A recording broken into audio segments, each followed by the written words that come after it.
Freedom. A simple word, yet profound in its implications. It speaks to the very core of our being, to our innate desire for autonomy and self-determination. To be free is to live without undue restraint, to make choices that shape our own destiny. It is the oxygen of the human spirit, allowing us to thrive and reach our full potential. Freedom is not merely the absence of physical constraints, but also the presence of opportunities. It is the ability to pursue our dreams, to express ourselves without fear, and to participate fully in society. True freedom encompasses both individual liberty and collective responsibility, recognizing that the rights of one are inextricably linked to the rights of all.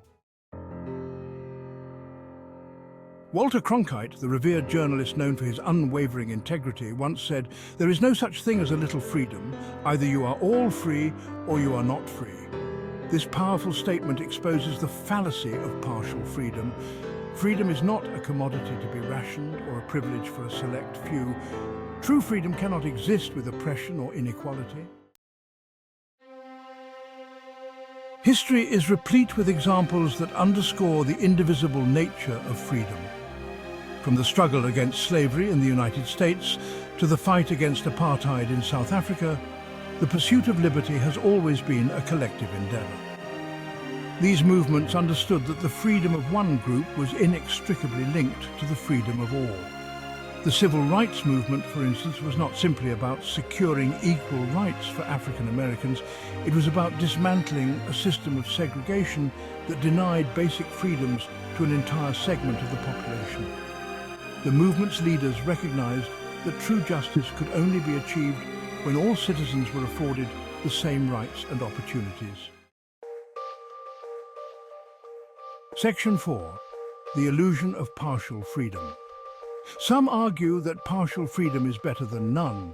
They claim it represents progress, but freedom is indivisible.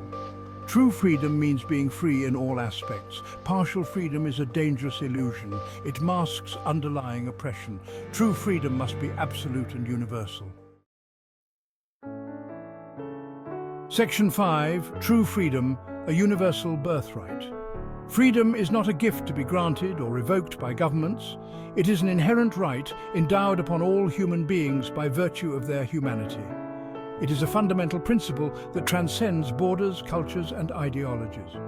As such, it is our collective responsibility to safeguard and promote freedom for all, not just for ourselves or our own groups.